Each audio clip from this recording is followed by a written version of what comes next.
오늘 함께 보실 말씀은 이사야 53장 2절에서 6절까지 말씀입니다. 구약성경 1032면에 있습니다. 이사야 53장 2절에서 6절까지 말씀을 제가 봉독하겠습니다. 그는 주 앞에서 자라나기를 연한 순 같고 마른 땅에서 나온 뿌리 같아서 고운 모양도 없고 풍채도 없은즉 우리가 보기에 흠모할 만한 아름다운 것이 없도다. 그는 멸시를 받아 사람들에게 버림받았으며 간고를 많이 겪었으며 질고를 아는 자라. 마치 사람들이 그에게서 얼굴을 가리는 것 같이 멸시를 당하였고 우리도 그를 귀히 여기지 아니하였도다. 그는 실로 우리의 질고를 지고 우리의 슬픔을 당하였거늘 우리는 생각하기를 그는 징벌을 받아 하나님께 맞으며 고난을 당한다 하였노라. 그가 찔림은 우리의 허물 때문이요 그가 상함은 우리의 죄악 때문이라. 그가 징계를 받음으로 우리는 평화를 누리고 그가 채찍에 맞음으로 우리는 나음을 받았도다. 우리는 다 양 같아서 그릇 행하여 각기 제 길로 갔거늘 여호와께서는 우리 모두의 죄악을 그에게 담당시키셨도다. 아멘. 우리는 그리스도인들입니다. 그런데 이제 그리스도인을 달리 말할 때 신자라고도 부르죠. 사람 이름처럼도 들리는데 신자란 말은 믿는 사람이라는 뜻입니다. 자, 그러면 그리스도인은 뭘 믿는 사람들인가? 여러분들은 뭐라고 답하시겠습니까? 믿음의 대상은 보통 두 가지 정도로 표현할 수 있습니다. 하나는 어떤 일이 사실이라고, 어떤 진술이 사실이라고 이제 받아들이는 것, 이제 그것을 믿음이라고 말하죠. 그러면 이제 믿음의 대상은 그 진술이 됩니다. 한편 믿음은 살아있는 어떤 대상을 신뢰할 때에도 이제 사용하기도 하죠. 자, 그러니까 우리가 그리스도인 신자라고 하면 이제 우리는 어떤 믿음의 대상들을 갖고 있냐 하면 예수 그리스도를 신뢰하는 사람들이다라는 뜻으로 쓰이기도 합니다. 그에 더불어서 그리스도가 어떤 분이다라는 것을 사실이라고 받아들인다는 점에서 이제 우리를 신자라고 부르기도 하죠. 자, 우리는 지금 하이델베르크 요리문답을 따라 이제 우리의 믿음의 내용, 자, 무엇을 우리는 사실이라고 받아들이는가 하는 점을 공부하고 있는 중입니다. 지금 사도신경의 성자 하나님에 대한 이야기를 따라가고 있는데, 이 내용을 우리가 살펴보는 이유는 근본적으로는 이런 것이죠. 우리가 예수를 믿는 사람들이라고 말하고 있는데 과연 예수가 누구이길래 그를 신뢰하는가라는 질문이 우리에게 있기 때문입니다. 그러니까 예수 믿는 사람이 되기 위해서라도 예수께서 어떤 분이신지에 대한 알미 필요하다고 말할 수 있겠죠. 자, 사도신경이 그 내용을 압축적으로 우리에게 전달해 주고 있는데 요리문답에 따라 이제 그 안에 담겨 있는 내용을 좀 더 소상히 살펴보고 있습니다. 자, 사도신경이 성자 하나님에 대해서 그분이 어떤 일을 행하셨는가에 대한 이야기는 지난 시간에 이렇게 시작이 됐습니다. 이는 성령으로 잉태하사 동정녀 마리아에게 나시고로 시작을 했죠. 그리고 그 다음 대목은 본디오 빌라도에게 고난을 받으사 십자가에 못 박혀 죽으시고로 진행이 됩니다. 그리고 그 다음에는 죽음 이후의 행적을 진술하죠. 장사한 지 사흘 만에 죽은 자 가운데서 다시 살아나시며라고 진행이 됩니다. 오늘 요리문답이 다루고 있는 부분은 두 번째 부분, 본디오 빌라도에게 고난을 받으사 십자가에 못 박혀 죽으시고라는 이 대목에 어떤 의미가 담겨 있는가 하는 점입니다. 자, 그러면 요리문답 37문을 함께 살펴보도록 하겠습니다. 자, 질문을 제가 읽으면 답이 좀 긴데 또박또박 같이 소리내서 읽어주시길 바랍니다. 37문, 고난을 받으사라는 말로 당신은 무엇을 고백합니까?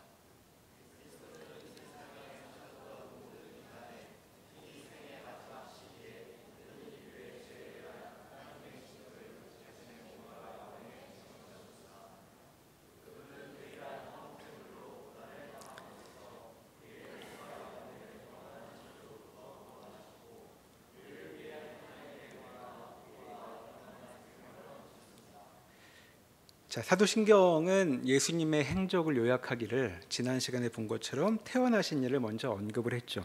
그리고 오늘 살펴보는 대목, 본디오 빌라도에게 고난을 받으사 십자가에 못 박혀 죽으시고로 바로 나아갑니다. 자, 지난 시간에 태어나신 일 얘기했고 오늘 죽으신 데까지 이르렀으니까 지금 이 간단한 몇 구절로 태어나심부터 죽음 사이의 모든 것을 다 담고 있는 것이죠. 자, 예수님은 이 땅에서 30여 년 사셨다고 우리가 알고 있는데 그 삶은 한마디로 무엇인가라고 묻는다면 사도신경은 고난을 받으셨다라고 요약을 하고 있는 것입니다. 자, 예수님의 인생은 무엇이었는가? 고난 받으신 인생이었다 하고 말하는 것이죠. 자, 어떠십니까? 인생에 대한 요약으로는 썩 좋아 보이지 않습니다. 자, 여러분들은 각자 살아온 이제까지의 인생을 뭐라고 요약해 보시겠습니까? 청년이부쯤 되면 예수님하고 비슷한 나이가 가까워졌을까요? 자, 뭐라고 요약하시겠습니까? 혹시 내 인생은 고난이었다 이렇게 요약하시는 분 있으시겠습니까? 아마 그런 심정의 분들이라면 그냥 지금 죽어버리면 좋겠다 이러실지도 모르겠습니다. 자, 우리가 바라는 인생은 그런 게 아니죠. 우리는 행복한 인생, 아쉬울 것이 없는 그런 인생을 바라고 있습니다. 그래서 지금도 열심히 살고 있고, 그리고 웬만큼 열심히 살아서는 안 될 것 같은 분들은 그냥 지금부터 행복하기로 해서 지금부터 즐거운 삶을 찾기도 합니다. 자, 그런 우리의 모습과는 대조적으로 예수 그리스도의 인생은 한마디로 고난이었다고 말하고 있는 것이죠. 자, 그렇다면 그분의 인생은 실패였단 말인가 하는 질문이 듭니다. 우리는 지금 여기 모여서 실패한 한 인생에 대해 기르고 있는가 하는 질문인 것이죠. 대체 실패한 것 같은 인생을 기르는 이 이상한 일은 어떤 사연이 있길래 이렇게 멀쩡한 사람들이 모여 하고 있는 것인가? 그런 생각을 해보게 됩니다. 무슨 사연이 있었길래 그분의 인생은 그렇게 고난으로 점철되었다는 말인가? 자, 그 질문에 대한 답이 방금 읽었던 37문의 답에 나오죠. 자, 전반부를 다시 한번 보면 이렇게 되어 있었습니다. 제가 다시 읽어보겠습니다. 그리스도는 이 세상에 사셨던 모든 기간에, 특히 생의 마지막 시기에 모든 인류의 죄에 대한 하나님의 진노를 자신의 몸과 영혼에 짊어지셨습니다. 자, 예수님의 인생이 고난이었던 이유는 무엇인가? 왜 그분은 고난으로 점철되는 삶을 살았던 것인가? 자, 그 답은 하나님의 진노 때문이었다라고 지금 답하여지고 있습니다. 자, 이것이야말로 그리스도의 고난에 담긴 아주 특별한 점이라고 말할 수 있겠습니다. 자, 왜 고난을 당하는가? 하나님의 진노 때문이다라고 답하고 있는데, 자, 이것이 특이한 점이라는 거죠. 자, 뭐하고 비교해 보면 되냐면 우리의 경우에 우리의 삶에서는 고난과 하나님의 진노가 바로 연결되지 않습니다. 다시 말하면 내가 고난을 당하고 있다고 해서 하나님이 나에게 진노하셨다고 말할 수 없는 것이죠. 자, 그러니까 누가 그 곁에 어려움을 겪는 분이 있다면 괜히 누가 시키지도 않았는데 과학자된 심정으로 뭘 잘못했길래 저러고 사는 걸까? 이런 걸 추적하실 필요가 없습니다. 왜냐하면 그렇게 설명되는 문제가 아니기 때문이죠. 자, 내가 고난을 겪을 때 그것은 하나님께서 나에게 진노하셨다는 뜻이 아니라는 것입니다. 자, 사실 내 고난은 꼭 내 죄 때문만이 아닌 경우가 많이 있죠. 나 말고 다른 사람이 잘못해서 내가 홀딱 뒤집어 쓰는 경우도 있고, 그렇게 어려움을 겪는 경우들도 이제 많이 있기 때문입니다. 특별히 그러니까 보통의 고난도 그렇게 말할 수 있는데, 특별히 그리스도인의 경우에는 그 고난을 하나님의 진노와 연결시킬 수가 아예 없다고 단언할 수도 있죠. 자, 하나님은 우리를 사랑하시는 분입니다. 하나님의 사랑은 우리가 헤아릴 수 없이 큰 것이라고 말하고 있죠. 그러니까 우리가 뭘 잘못한다고 해서 하나님께서 우리에게 버럭 화를 내시는 관계가 아니라고 이제 말하고 있는 것입니다. 자, 우리가 웬만큼 잘못했다고 해서 우리 부모님이 우리한테 의절하자고 말씀하시지 않겠죠. 인간 부모도 그러는데 하나님이 우리가 뭘 좀 잘못하면 화를 내시고 분노로 이길거리시고 하겠는가? 성경은 그렇지 않다고 말합니다. 자, 그러니까 신자들은 어려움을 겪을 때면 내가 뭘 잘못했지? 하나님께서 나한테 뭘 미워하실까? 이런 질문 말고 하나님이 나를 사랑하시는 것이 분명한데 내가 이런 어려움을 겪고 있다면 대체 무슨 특별한 뜻이 내 인생에 들여온 것인가 하고 물어야 이제 질문의 방향이 이제 바르게 됐다고 말할 수 있겠습니다. 자, 고난은 하나님의 진노와 그렇게 늘 연결되는 것이 아닙니다. 자, 하지만 이제 이것이 전혀 아닌 경우가 바로 예수 그리스도의 경우이죠. 자, 예수께서 고난 당하신 건 다른 이유가 없습니다. 하나님의 진노라고 아주 명백히 말하고 있는 것이죠. 자, 그러면 대체 왜 성자 하나님께서 성부 하나님의 진노를 산 것인 걸까 하는 질문을 해보게 됩니다. 대체 아버지와 아들 사이의 관계가 진노이고 그래서 고난의 삶이라니 대체 두 분 사이에 무슨 문제가 있었던 것인가? 성자께서 사춘기라도 심하게 겪으셨나? 이렇게 물어볼 수 있는데 방금 읽었던 답에 나와 있는 것처럼 이 진노는 예수님 자신에게서 비롯된 것이 아니라고 말하고 있죠. 자, 예수님 자신에게서가 아니라 모든 인류의 죄에서 비롯된 하나님의 진노가 들어와 있다. 이제 이렇게 말하고 있는 것입니다. 자, 그러니까 예수님이 겪는 고난의 원인인 그 진노는 우리 인류의 죄 때문이라고 말하고 있는 것이죠. 자, 그러니까 예수님께서 왜 인생을 고난으로 점철되는 시간에 보내셨는가라고 묻는다면 그것은 우리 때문이다라고 말할 수 있는 것입니다.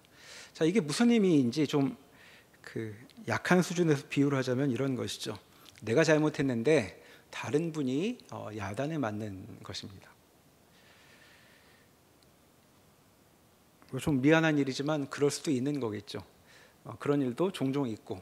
자, 그러니까 좀 감이 아직 안 오니까 강도를 조금 올려보죠. 자, 여기 군대에 아직 안 다녀오신 분이 있으십니까? 어느 날 누가 나한테 와가지고 너 이제 군대 안 가도 돼. 내가 대신 갈게. 혹시 이런 소리를 듣는다면 여러분 기분 어떠시겠습니까? 여기 지금 표정이 환해지는 분들이 몇 분 보이는데 아주 이상한 일이고 만약 그런 일이 벌어진다면 인생 계획을 좀 다시 짜야 될 것 같은 느낌이 듭니다. 앞으로 5년은 좀 달라질 것 같죠.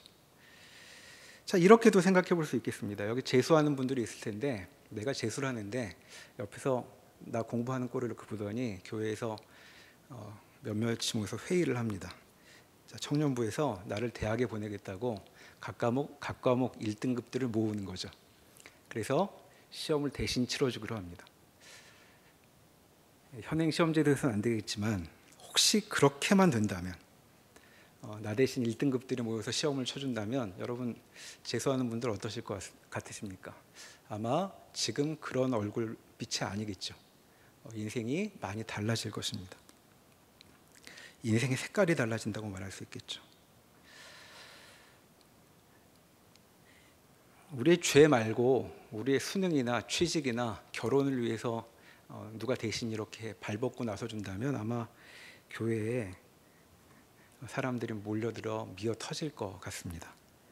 자, 지금 그런 얘기를 하고 있는 중이죠. 예수님이 우리 죄를 대신해서 하나님의 진노를 짊어지셨다는 말은 바로 이런 함의가 담겨 있는 말입니다. 그분의 인생이 고난이었다는 것은 우리에게 이런 일이 벌어졌다고 말하고 있는 것이죠. 자, 아까 방금 든 비유를 한번 다시 떠올려 보죠. 자, 군대를 누가 대신 가주거나 시험을 대신 봐준다는 얘기를 듣고 분개할 분들도 있습니다. 그것도 모르고 미리 군대 갔다 온 분들이나 괜히 공부를 열심히 해서 대학에 가버린 분들이 있다면 어떻게 그런 일이 있는가, 대신 감당하면 안 되겠다 싶은 그런 화가 날지도 모르겠습니다. 자, 여기서 방금 들었던 이 예가 성경이 하는 얘기에 미치지 못한 아주 부족한 예라는 점이 이제 드러나는 것이죠. 자, 예수님께서 대신 지시는 그 부담, 짐은 그렇게 누가 잠시 또 좀 노력하면 감당할 수 있는 그런 짐이 아니었다고 이제 성경은 가르치고 있기 때문이죠. 자, 예수님이 감당하신 하나님의 진노라는 것은 일정 기간만, 그리고 능력이 있으면 누구든 감당해낼 수 있는 그런 무게의 것이 아니었습니다. 자, 하나님의 진노가 어떤 것인지 헤아려 볼 수 있는 가장 가까운 예가 육체의 죽음이라고 말할 수 있죠. 자, 육체의 죽음. 자, 이거 인간의 공통된 경험입니다. 자, 능력이 어떻든 체력이 어떻든 아무리 대단한 것을 갖다 놓아도 그 옆에 갖추어도 죽음을 피해갈 수 있는 사람은 없는 것이죠. 자, 그래서 인간의 최후는 아름답지 못합니다. 그 뛰어난 체력도 외모도 능력도 재산도 죽음을 막아서지 못하기 때문이죠. 자, 그래서 우리는 멀쩡해 보이지만 누구든 마음 깊숙한 곳에 죽음에 대한 두려움을 갖고 삽니다. 자, 여기 청년들 중에는 죽는 게 별로 두렵지 않다고 말하는 분들도 있죠. 하지만 죽음을 두려워하지 않는 이유는 확 죽어버리면 된다고 가볍게 생각하기 때문입니다. 자, 죽음은 그런 것이 아니죠. 자, 여러분 죽기 전에 전신마비로 30년 누워있다 죽는다고 생각해 보십시오. 또는 팔다리가 없는 채로 50년쯤 더 살다가 죽는다고 생각해 보시죠. 아주 끔찍하지 않습니까? 그게 죽음입니다. 죽음은 더 대단한 것이죠. 자, 그런 두려움이 우리 마음속 깊은 곳을 자리하고 있고 죽음은 정말로 우리 모두를 찾아오게 될 것입니다. 자, 그래서 인류는 비명을 질러대고 있고 사는 것이 도대체 뭐냐고 그렇게 부르짖고 있는데, 인생이 그렇게 끝장나지 않도록 우리를 찾아오신 분이 있다 하는 것이 복음의 내용인 것이죠. 자, 군입대나 입시만 누가 대신 치러줘도 그렇게 좋을 것 같은데, 심지어 우리를 대신해 죽음, 우리의 인생 모든 부분에 영향을 끼치는 죽음을 대신 지시겠다고 말하는 분이 바로 예수 그리스도라고 말하고 있는 것입니다. 자, 그런 의미에서 예수의 고난이란 어떤 의미가 있는가? 우리의 삶을 완전히 바꿔놓는 소식이 된다고 말할 수 있는 것이죠. 자, 그 점을 표현한 것이 37문의 답의 후반부에 있는 내용입니다. 다시 한번 그 후반부를 제가 읽어보겠습니다. 그분은 유일한 화목제물로 고난을 당함으로써 우리의 몸과 영혼을 영원한 저주로부터 구원하셨고, 우리를 위해 하나님의 은혜와 의와 영원한 생명을 얻으셨습니다. 그의 고난으로 우리가 얻게 된 것이 무엇인가? 여기 세 가지 말하고 있죠. 하나님의 은혜, 의, 영원한 생명입니다. 자, 더는 우리 인생이 죽음으로 설명되지 않고 이 세 가지로 설명된다고 말하고 있는 것이죠. 자, 말이 어려우니까 좀 풀어보면 이런 것입니다. 은혜란 값없이 주어지는 선물을 말하죠. 대가 없이 주어지는 것, 선물입니다. 자, 대가를 바라는 건 뇌물이죠. 자, 하나님 우리에게 뇌물을 주시지 않고 우리한테 하나님이 뇌물 주실 만한 건덕지가 별로 없죠. 선물을 주셨습니다. 그게 은혜가 주어졌단 말이죠. 그리고 의란 어디 하나 주름 잡힌 곳이 없게 되는 상태를 말하는 것입니다.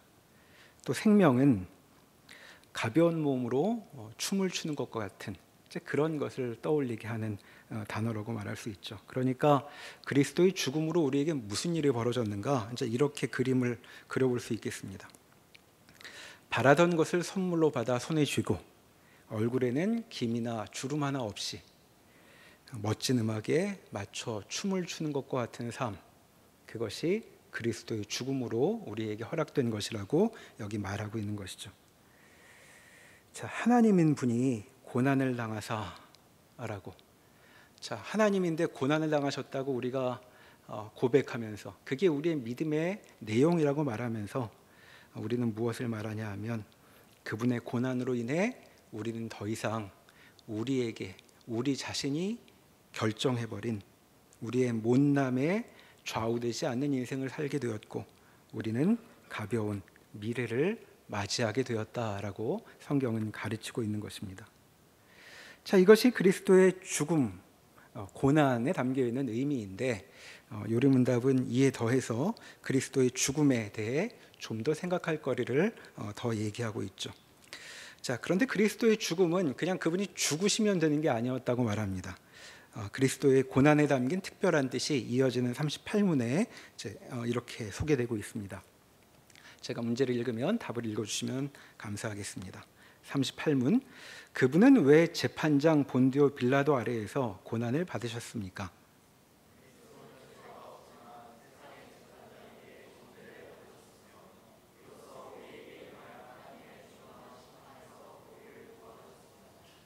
자, 사도신경에는 예수님 말고 사람 이름이 하나 더 등장하죠. 그게 본디오 빌라도입니다. 자, 예수님 죽으실 때 유대 총독이었죠. 자, 이 짧은 신앙 고백에 굳이 이 사람 이름까지 넣어야 됐을까? 이제 그런 질문이 들기도 합니다. 자, 우리가 암송하는 그 이제 전통적인 번역에는 본디오 빌라도에게 고난을 받으사라고 되어 있죠. 자, 그래서 그냥 이 문구만 따라가면 예수님을 고난당하게 한 주체가 본디오 빌라도처럼 들립니다. 그러니까 누구한테 고난 받으셨는가? 본디오 빌라도한테. 이제 그렇게 들리는 거죠. 자, 그래서 이제 그렇게만 이해하면 사도신경을 암송할 때 어떻게 마음속으로 읽히냐면 그 나쁜 놈 빌라도한테 고난 당하시고 이제 이렇게 읽히게 되는데 실은 그런 강조가 있는 것은 아닙니다. 자, 사도신경의 강조점은 가해자를 적시하는 데 있는 것이 아니고 예수님께서 고난 당하신 일이 본디오 빌라도가 유대 총독을 했던 그 역사적인 특정한 시기에 실제로 벌어진 일이다라는 것을 이제 말하기 위해 이제 이 사람 이름을 얘기하고 있는 것이죠. 그래서 우리가 청년 예배 때 읽고 있는 요림 같이 암송하고 있는 사도신경은 본디오 빌라도 치하에서 고난을 받아라고 번역하기도 하고 또 요리문답에서는 본디오 빌라도 아래에서 고난을 받으사라고 말하고 있습니다. 자, 그처럼 그때 상상이 아니라 역사 속에 일어난 사건이다라는 점을 이 표현으로 지적하고 있는 것이죠. 그런데 우리의 요리문답은 사도신경에서 그보다 더 근본적인 문제 하나를 집어내고 있습니다. 자, 문제 방금 읽었던 38문을 다시 보면 이제 이렇게 묻고 있었죠. 그분은 왜 재판장 본디오 빌라도 아래에서 고난을 받으셨습니까? 라고 말합니다. 자, 본디오 빌라도를 뭐라고 부르고 있죠? 재판장이라고 부르고 있습니다. 답에서도 세상의 재판장에게 정죄를 받으셨으며 라고 표현하고 있죠. 자, 그리스도의 죽음은 어떤 성격일 것인가? 그것은 재판장 앞에서 벌어진 일이라고 얘기하고 있습니다. 그러니까 재판에서 결정된 죽음이라는 것이죠. 빌라도가 그 결정을 한 장본인이고 그는 그렇게 결정할 수 있는 자격이 있었다고 말하고 있는 것입니다. 자, 그는 힘이 세서 예수를 죽인 것이 아니고 재판장으로 서서 재판의 결과 그에게 죽음을 언도했다라고 말하고 있는 것이죠. 그래서 사도복음서에 보면 빌라도를 만나서 재판받으신 과정이 아주 길게 성경에 기록되어 있기도 합니다. 자, 그러니까 예수님의 죽음에 대해서 우리는 하나 기억해 둘 것이 예수님이 그냥 죽으셨기 때문에 우리가 구원되는 것이 아니라는 점을 기억해 두어야 합니다. 자, 예수님은 지나가다가 습격을 당하신 것도 아니었고 사고를 당하신 것도 아니었습니다. 자, 성경의 가르침에 따르면 예수님께서 굶어 죽으시면 우리에게 구원이 주어질 수 있는가? 그런 방식으로 우리의 구원을 설명하고 있지 않다는 것이죠. 자, 그러니까 그분은 다른 방식으로 죽으시면 안 되었고 재판을 받아 판결에 따른 죽음을 당하셔야 했다라고 이제 말하고 있는 것입니다. 자, 이와 같은 점은 39문답에도 이제 이어서 강조되고 있죠.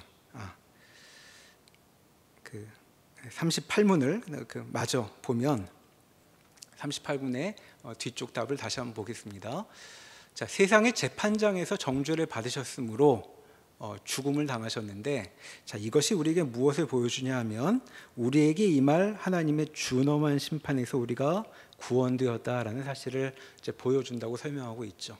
왜 예수님께서 재판을 당하셨는가? 그것은 우리가 하나님께 재판받아야 하는 형편에 있었기 때문이다라고 이제 말하고 있는 것이죠. 자, 그러니까 그분의 죽음이 재판에 의한 것이었는데 이것은 그분이 대신한 우리의 죽음도 재판에 따른 죽음이어야 한다는 그 형편을 우리에게 말하고 있는 것입니다. 자, 이어지는 39문답에서도 이제 이 이야기를 좀 더 이어서 보겠습니다. 자, 39문 제가 질문을 읽으면 답을 읽어주시기 바랍니다. 그리스도께서 십자가에 못 박히심은 달리 돌아가신 것보다 특별한 의미가 있습니까?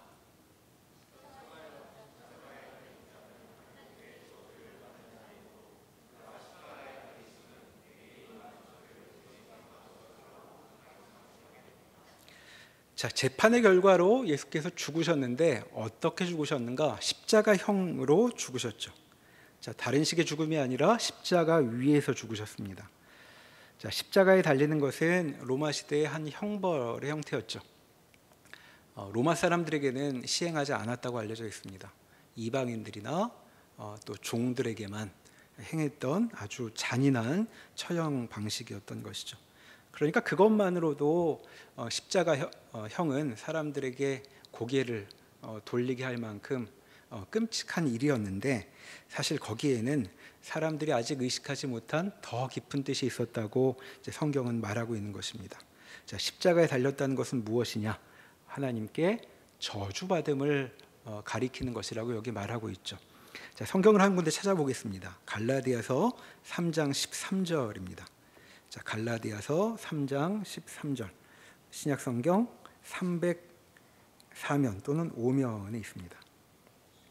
신약 성경 305면 어간에 갈라디아서 3장 13절 말씀을 함께 보겠습니다.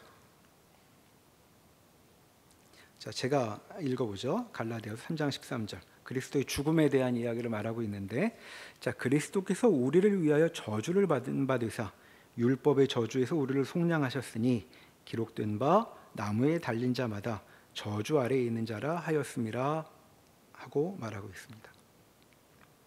자, 그분의 죽음은 저주받은 죽음이었다는 것이죠.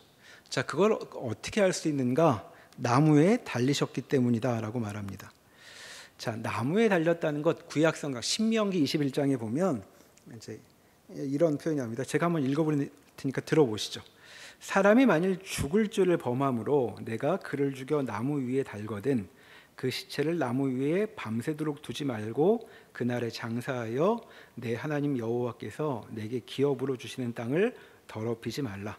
나무에 달린 자는 하나님께 저주를 받았음이니라. 여러 가지 사형의 방식이 있는데 나무에 달아 죽이는 사형도 있었습니다. 그런 형벌도 있었는데, 자, 이 일은 아주 특별하게 취급이 되죠. 자, 시체가 밤새도록 나무 위에 달려 있으면 안 된다고 말합니다. 왜냐하면 저주받은 시체이기 때문에 하나님께서 주신 약속의 땅, 복된 땅에 그런 끔찍한 것이 오래도록 노출되어서는 안 된다는 것이죠. 그래서 그 밤이 지나지 않게 매장해 버리라고 말하고 있는 대목입니다. 자, 나무에 달린다는 것, 그냥 끔찍한 것인 줄 알았더니 구약 성경 말씀을 토대로 사도 바울은 뭐라고 지금 설명했냐면, 이것은 하나님이 내리신 재앙을 뜻한다. 죽게 받은 저주를 뜻하는 것이다 라고 이제 말하고 있는 것입니다. 자, 그럼 왜 예수의 죽음은 그와 같이 하나님의 저주의 의미를 담아야 했던 것인가? 방금 읽었던 갈라디아서 3장의 몇 절 위로 올라와서 3장 10절을 한번 보시죠. 갈라디아서 3장 10절에 읽어보면, 무릇 율법 행위에 속한 자들은 저주 아래에 있나니 기록된 바 누구든지 율법책에 기록된 대로 모든 일을 항상 행하지 아니하는 자는 저주 아래에 있는 자라 하였음이라. 자, 이건 누구 얘기냐 하면 아까 13절은 예수님 얘기였는데 여기는 우리들 얘기입니다. 자, 우리는 어떤 상태에 있는가? 저주 아래에 있다는 것이죠. 자, 저주는 하나님만 내리실 수 있으니까 하나님의 저주의 대상이 되었단 말입니다. 자, 왜 그러한가? 율법책에 기록된 대로 모든 일을 항상 행하지 아니하였기 때문에, 그러니까 하나님께서 정하신 법을 지키지 않았기 때문에 저주의 상태에 임하게 됐다는 것이죠. 자, 그런데 13절로 다시 내려와 보면 그리스도께서 뭘 하셨냐 하면 그분이 저주를 받으셨답니다. 우리를 위하여, 우리를 대신하여. 자, 어떤 저주냐 하면 율법의 저주죠. 자, 율법에서 오는 저주를 그분이 당하시고 죽으셨다라고 성경은 말하고 있는 것입니다. 자, 그리스도의 죽음에 담겨 있는 의미를 방금 읽었던 38문과 39문을 묶어서 정리를 보면 이제 이런 것이죠. 그리스도의 죽음은 재판장의 판결에 의한 죽음이었는데, 이것은 우리의 죽음이 재판에 의한 판결에 의한 것임을 보여주는 것이라고 말했습니다. 자, 더욱이 그리스도의 죽음은 하나님께서 내리신 저주였는데, 그 저주는 우리가 율법을 어겼기 때문에 약이 된 것이다라고 말하고 있는 것이죠. 자, 그러니까 이 그리스도의 죽음을 통해 우리의 상태가 무엇인지가 다시 드러나는 셈입니다. 자, 우리는 율법과 관련된 저주 아래 있었던 것이죠.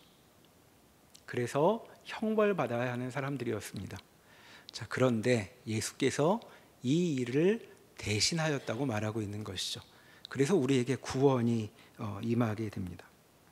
자, 여기서 우리는 기독교가 지금 그 문제 삼고 있는 핵심적인 내용에 다시 한번 도달해 볼 기회를 갖게 됩니다. 자, 우리는 그 흔히 전도할 때 이렇게 말합니다. 자, 예수 믿어야 구원받아. 이제 이렇게 말하죠. 그래서 예수를 믿으라 하는 말을 많이 듣습니다. 자, 이 말을 할 때면 이제 마음속에 어떤 생각이 있는 것이냐면, 자, 기독교는 관계의 종교라는 것을 강조한다라는 생각이 여기 이제 담겨 있는 것이죠.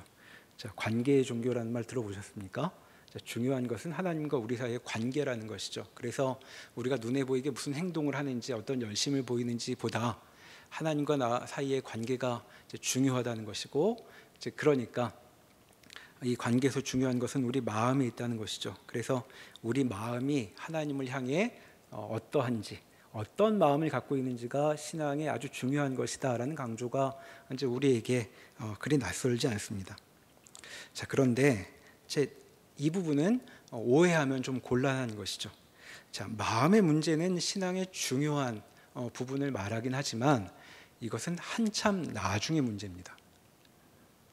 자, 인류가 처한 문제, 죄의 형벌을 앞둔 인류에게 인류가 먼저 생각해야 하는 문제는, 인간이 처한 문제는 그저 마음의 문제, 진심 어린 마음으로 주님께 다가가기만 하면 해결되는 그런 종류의 것이 아니라는 점을 먼저 기억해야 한다는 것이죠. 인간이 당면한 죽음은 그저 진심 어린 마음이 있으면 피해갈 수 있는 것이 아닙니다.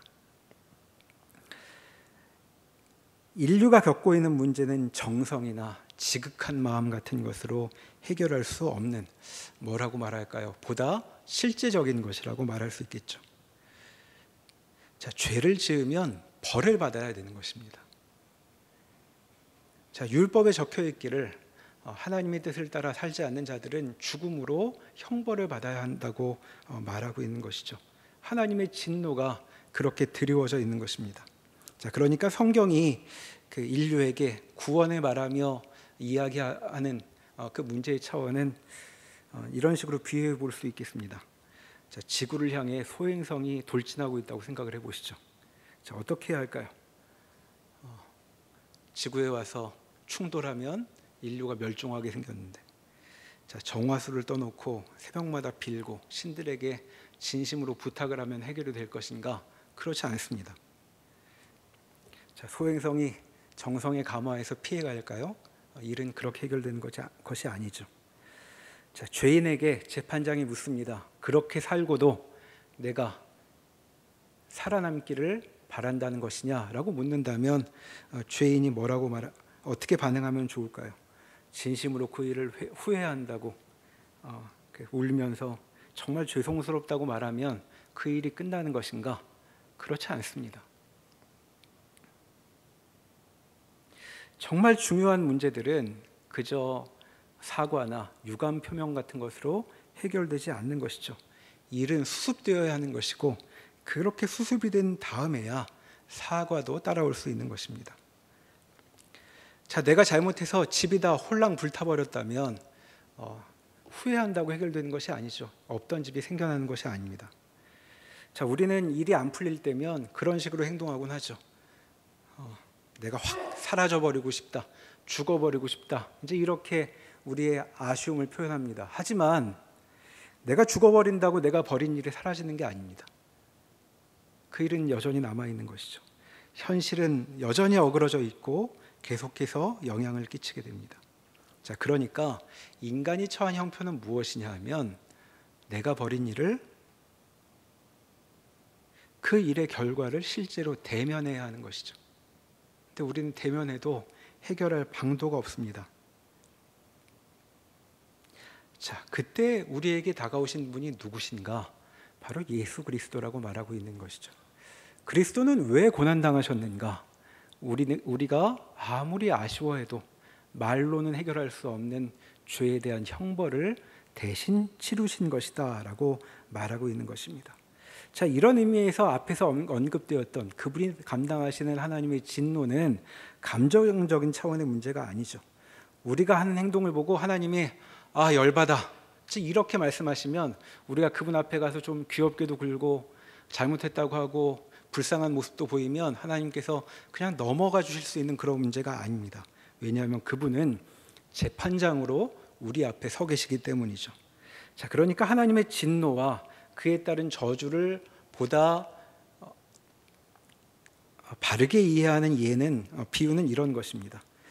자, 불합격 공고를 받는다거나 과태료가 부과되었다거나 사직 통보를 받는 것과 비슷한 일입니다. 자, 시험 떨어져 오신 분들 한번, 예전에 저희 때는 그 벽에 번호를 다 붙여놨었습니다.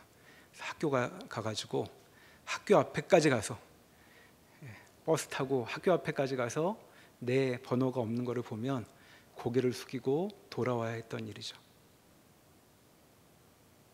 자, 그 앞에서 내가 참 그동안 잘못했다고 후회를 한다고 해서 없던 이름이 생기는 게 아닙니다. 망연자실한 현실, 그것이 우리의 형편이었던 것이죠. 자, 우리가 아무리 우리가 저지른 잘못에 슬퍼하며 마음 아파해도 바뀌는 것은 아무것도 없습니다. 내가 한 달을 울어도 울든 말든 사태는 그대로인 것이죠. 자, 죄의 무서움이란 그런 것입니다. 자, 그럼 어떻게 해야 하나? 우리는 아무 수습할 능력이 없는데 예수님께서 바로 이런 상황에 개입하신 것이죠. 그래서 예수님께서 고난당하신 것입니다. 진짜로 죽어버리신 것이죠. 죄인이 겪을 것을 대신 다 겪으셔서 죄인에게 참된 자유를 허락하시는 것입니다. 자, 그분은 죄에 대한 판결과 그에 따른 형벌을 몸소 그대로 다 감당하시죠. 자, 이것이 인간이 감당해야 했던 현실입니다. 예수 그리스도께서는 인간이 저지른 일을 실제로 짊어지시고 하나님의 저주를 받으시고 인간이 겪어야 할 죽음을 다 겪어내시는 것입니다. 자, 그분이 그렇게 행동했기 때문에, 그 문제가 그렇게 풀렸기 때문에 우리는 그 다음에 마음에 애석해할 수도 있고 유감을 주 앞에 표현할 수도 있고 주께 돌아설 수도 있는 것이죠. 어떻게 예수를 믿어 구원받을 수 있게 되었는가? 그리고 예수를 믿지 않는 자들에게 왜 구원이 없다고 말하는가? 자, 그것은 우리의 믿음이 우리를 구원하기 때문이 아니라 곤경에 처해 있던 우리를 대신하여 그리스도께서 구원에 필요한 일들을 다 직접 치르셨기 때문에 우리가 그것에 근거해 그 일을 받아들이는 정도의 반응을 보일 수 있었기 때문이라고 말할 수 있는 것이죠. 그러니까 믿음이 구원한다고 함부로 얘기할 것이 아니라 그리스도의 고난이 우리를 구원해야 한다는 사실을 항상 같이 기억해야 한다고 말할 수 있겠습니다. 자, 이렇게 어떤 일이 정말 벌어져야 그 다음에 마음도 따라오는 것이죠. 자, 사람도 마찬가지라고 말할 수 있습니다. 돈을 꿔줬다가 관계가 어그러지면 어떻게 관계가 회복될 수 있을까요? 돈을 갚아야 되는 것이죠. 돈을 갚을 수 없는 형편이 되면 상대가 내 그 유감을 받아들여 줄 수도 있지만 돈을 갚아야 관계는 원래대로 회복이 됩니다. 그리스도께서 우리를 대신해 우리가 갚아야 할 것을 다 갚았다고 이제 말씀하고 있는 것이죠. 이 고난은 그분께서 우리의 문제를 실제로 떠안으셨음을 말하고 있는 것입니다. 자, 이런 차원을 염두에 두면 이제 오늘 읽었던 이사야 53장의 말씀을 이제 다시 한번 생각해 볼 수 있는 것이죠. 자, 이사야 53장 말씀으로 다시 한번 가보시겠습니다. 구약성경 1032면에 있습니다. 구약성경 1032면. 자, 이사야 53장 2절에 보면 이제 여기 나와 있는 얘기는 메시아에 대한 이야기죠. 앞으로 등장할 메시아, 그리스도에 대한 이야기입니다. 자, 그런데 2절에 보니까 메시아가 등장하셨는데 우리 눈에 보기에 흠모할 만한 것도 없고 아름다운 것도 없었다라고 말하고 있죠. 도무지 사람들이 그에게서 멋진 모습을 발견하지 못한다는 겁니다. 뭐가 이래 싶다는 거죠. 자, 그래서 어떻게 행동하냐 하면 3절에 있듯 그분은 사람들에게 멸시를 받습니다. 아무것도 멋있는 면모가 없기 때문이죠. 여기 간고를 많이 겪었으며 질고를 아는 자라라고 말했는데, 간고는 이제 가난과 고통입니다. 뭐 가진 것도 없고 고통만 가득한 그런 얼굴이죠. 질고는 병입니다. 또 병도 달고 다니는 존재니 이렇게 끼어 있으면 불편해지는 그런 존재였던 것이죠. 그래서 멸시를 받습니다. 여러분 여기 멸시 받아보신 적 있으십니까? 멸시 이런 것이죠. 말로는 표현 안 해도 내가 와 있으면 쟤는 왜 여기 와 있대? 이런 표정으로 사람들이 나를 쳐다보는 것, 멸시의 시작입니다. 자, 메시아가 얼마나 그 꼴이 못 났는지 사람들이 왜 저런 사람이 여기 끼어 있는 거야 싶은 이제 그런 반응을 보였다는 것이죠. 그러니까 그 꼴을 보고 싶어하는 사람이 없습니다. 자, 사람들은 그분을 보면 뭐라고 생각을 하냐 하면 4절 하반절에 있듯 하나님께 벌을 받으면 바로 저런 모습이겠구나, 이제 그런 모양이라는 거죠. 자, 그런데 실상은 무엇인가? 그분이 겪은 그 모든 일은 누구의 것인가? 자, 4절에 보니까 그분의 질고는 우리의 질고였다는 것이죠. 그 슬픈 얼굴은 우리의 슬픈 얼굴이었다고 말합니다. 그뿐 아니라 5절에 있듯 그는 찔리고 상함을 당하는데 왜 그런가? 우리의 허물과 죄악 때문에 찔리고 상처가 났다라고 말하고 있는 것이죠.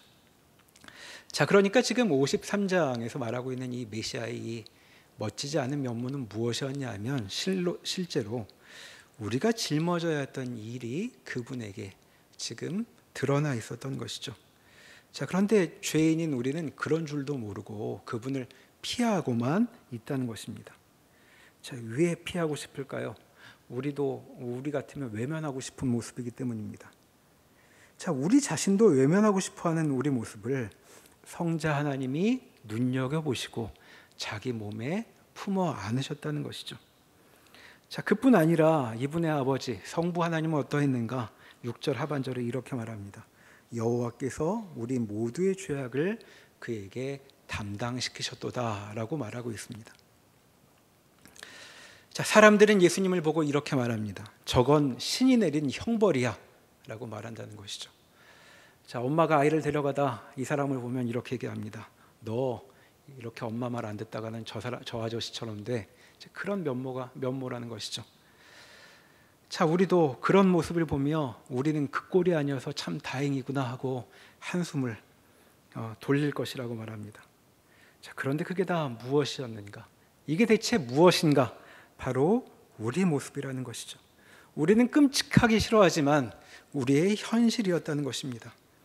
자, 그런데 예수님께서 바로 그런 끔찍한 모습을 다 떠안으시고 우리 앞에 나타나셨다는 것이죠.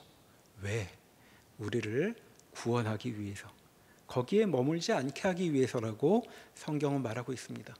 대체 우리를 어떻게 생각하시길래 그렇게까지 하시는가에 대해서는 앞으로 우리가 신앙생활하며 더 배워가야 할 내용이 되겠죠. 자, 사람들은 우리가 교회 다닌다고 하면 종종 이렇게 물을 수도 있습니다. 너희가 믿는다고 하는, 섬긴다고 하는 신은 대체 왜 그 모양이냐? 무슨 행색이 그러하냐라고 물을 수 있을 것입니다. 맞고 터지고 끝내 죽음에 무릎 꿇는 그런 신이 신이라고 말할 수 있겠느냐라고 사람들이 우리에게 물을 수 있을 것입니다. 대체 무슨 그런 신을 섬기느냐라고 묻는다면 우리의 답은 무엇일까요?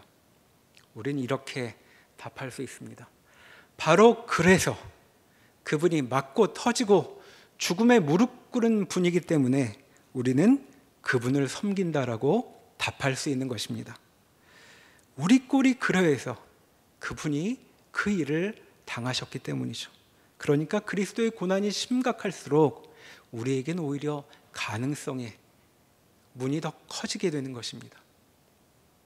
그런데 그의 고난은 심지어 하나님의 진노, 우리가 상상할 수 없는 신의 진노를 사는 것이라고까지 말하고 있으니 우리가 그분 앞에서 구원을 받을 수 없겠다고 말할 형편은 없는 것이라고 얘기하고 있는 것이죠. 자, 우리는 그리스도의 고난을 봅니다. 거기서 우리는 우리의 진실을 보게 되는 것이고, 그리고 우리에게 열린 새로운 현실, 자유의 새로운 미래를 바라보게 되는 것이라고 말할 수 있겠습니다. 아무쪼록 우리 모두가 우리 자신의 근거에서가 아니라 그리스도의 고난에 근거하여 또 새로운 한 걸음의 발길을 시작하기를 소망해 봅니다. 기도하겠습니다. 하나님, 그리스도께서 역사 속에 기다리던 그분께서 이 땅에 오셔서 당하신 일은 극한 고난이었습니다. 재판받아 사형에 처해져 저주받은 인생이었다고 널리 공공연히 선포되는 일이었습니다. 하나님, 그런데 그와 같은 일을 통해 우리에게 주어진 일이 무엇인가 다시 생각해 보게 되었습니다. 실은 그 일이 성자 하나님께서 당하실 일이 아니라 우리가 겪어야 할 우리의 인생이었습니다. 그런데 그리스도께서 우리를 대신해 그 저주를, 그 형벌을 걸머지셔서 우리는 그 모든 짐으로부터 자유하여 새로운 인생을 부여받게 되었습니다.